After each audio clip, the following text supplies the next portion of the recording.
Let's go. All right, my name is Dr. MarkAlain Dery. I'm the Medical Director of Infectious Diseases and Chief Innovation Officer for Access Health Louisiana. I live in New Orleans. I'm here right now in New Orleans.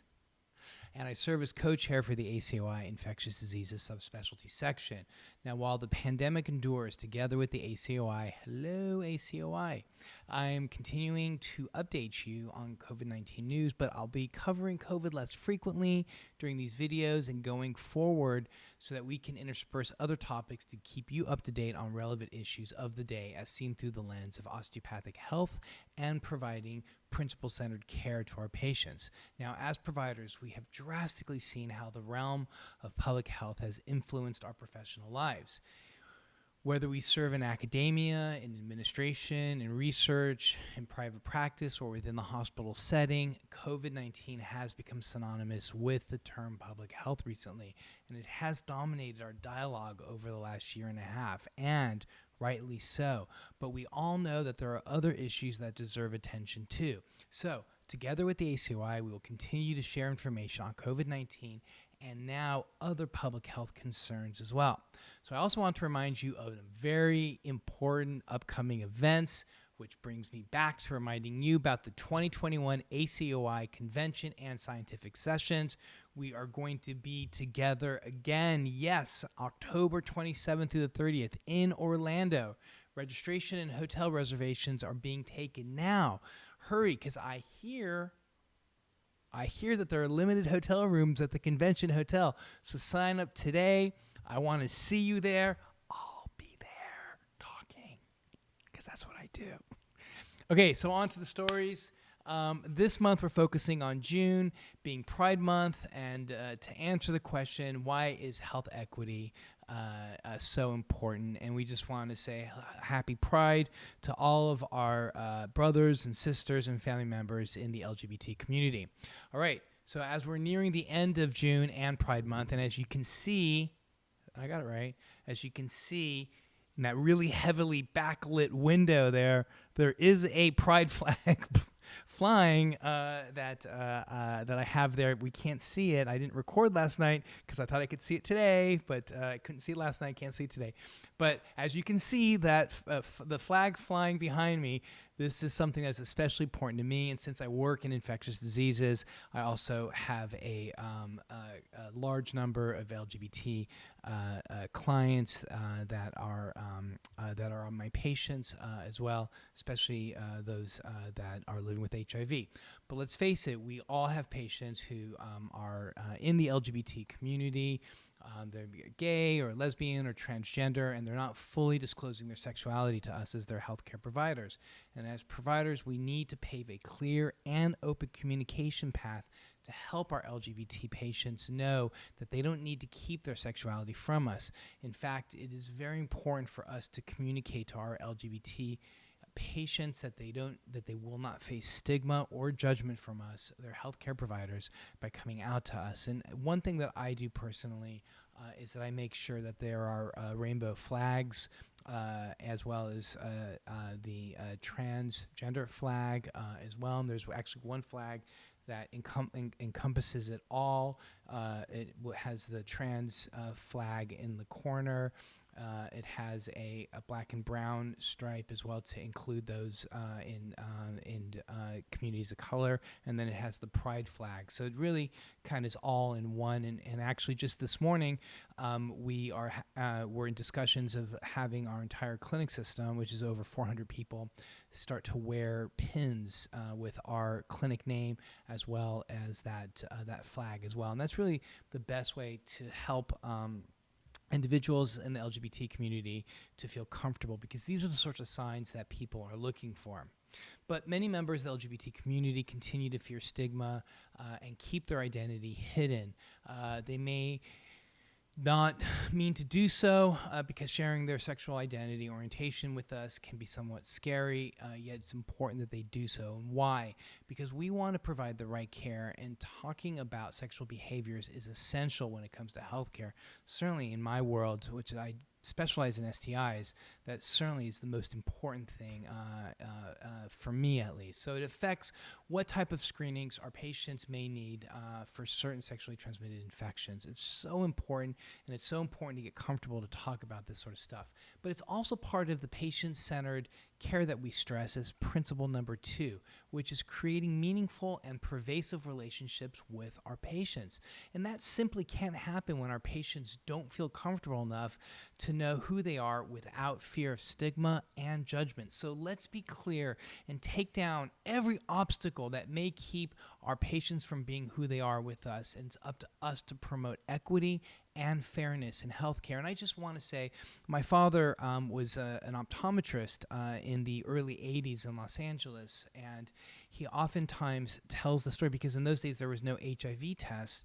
The only way that you can determine an HIV diagnosis was looking into the retina to see if you had CMV retinitis. My father, in the early 80s, had lines out the door of mostly, if not exclusively, young men in Hollywood that were looking to see if they had an HIV diagnosis. And a lot of these men were shunned out of their primary health care. They were kicked out of clinics because of who they were. And we really need to put that ugly past behind us. And I'm very fortunate to have grown up with a father who taught me about love and tolerance and the importance that has in the healthcare setting.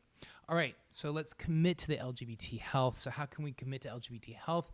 Columbia University School of Nursing has just announced the opening of the Center for Sexual and Gender Minority Health Research. How awesome is that? Now, what's cool about that is, and why we need to know about this as providers to the LGBT community, is that the center is committing to using innovative methods to study health among sexual and gender minority, known as SGM, populations across their lifespans. They are particularly looking at resilience. The center will also support nursing and interdisciplinary scholarly work focused on social justice and health equity. That is music. Music to my ears.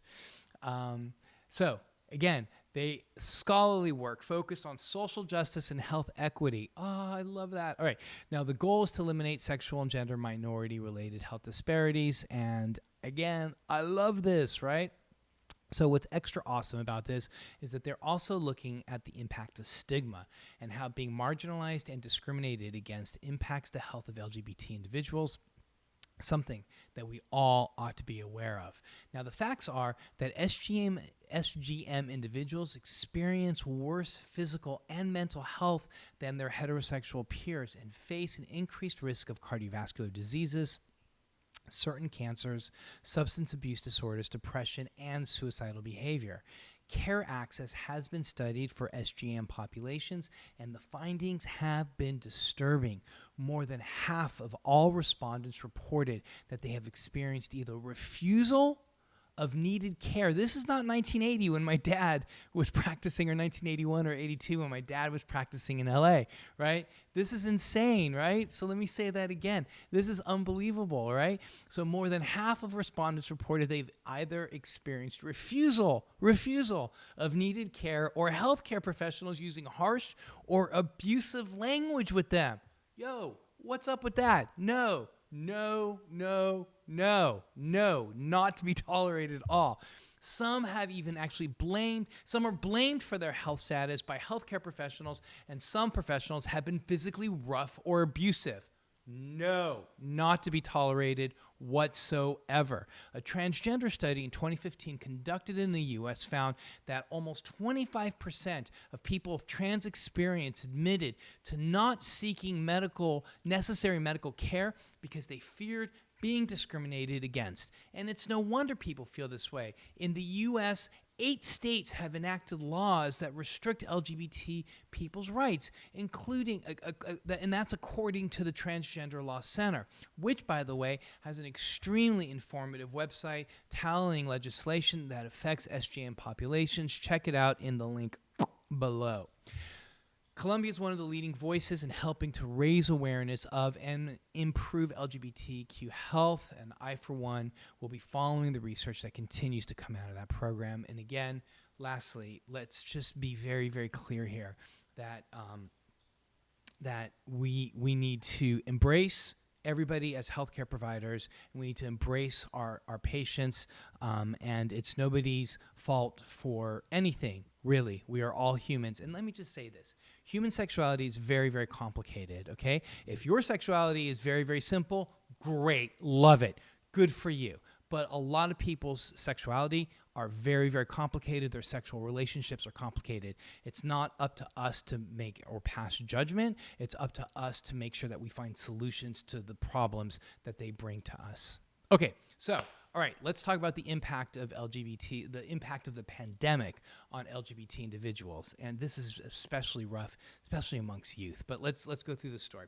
Now, Massachusetts is paying attention to how the pandemic has affected its LGBT community. They found increased mental health problems among the LGBT youth, in addition to experiencing challenges in maintaining their physical health during the pandemic. And they also discovered that LGBT people are more likely to suffer from chronic conditions that can lead to more severe cases of COVID-19. Now, there's no doubt in my mind that COVID-19 has exacerbated pre-existing health disparities, identity-based discrimination, and inequitable access to care as well. The beginning of the pandemic meant shelters and college campuses shut down. Consequently, many young people experienced homelessness, or they were forced to live in unsafe home environments where they just felt the need to hide their identity. The Massachusetts-based report found that family rejection as a driver of disparities amongst LGBTQ youth. Family rejection? What? Like, really? We're 2021. Family rejection as a driver of disparities among LGBT youth? It was found that if parents were supportive of their youth and support them in their identity, the research shows that those youth will have better outcomes, better school performance outcomes, better health and well-being outcomes. Now, this makes sense, and this has lessons for us as healthcare providers. Supporting this community means better health outcomes for everybody. So I want to say this, and I want to say it loudly and proudly. Happy Pride Month, everybody. In the interim, please stay on the lookout for these updates. And to read more from the sources used in this report, go to acoi.org/COVID-19 together with the ACOI. Hello, ACOI. Thank you so much for letting me do these awesome videos. Will help you have the latest to help you respond to your patients and to stay on top of the crisis. I'd love to hear from you guys. Please send me emails at madery@mac.com. Thank you very much, Gina, for an awesome script. Please stay safe. We can do this together.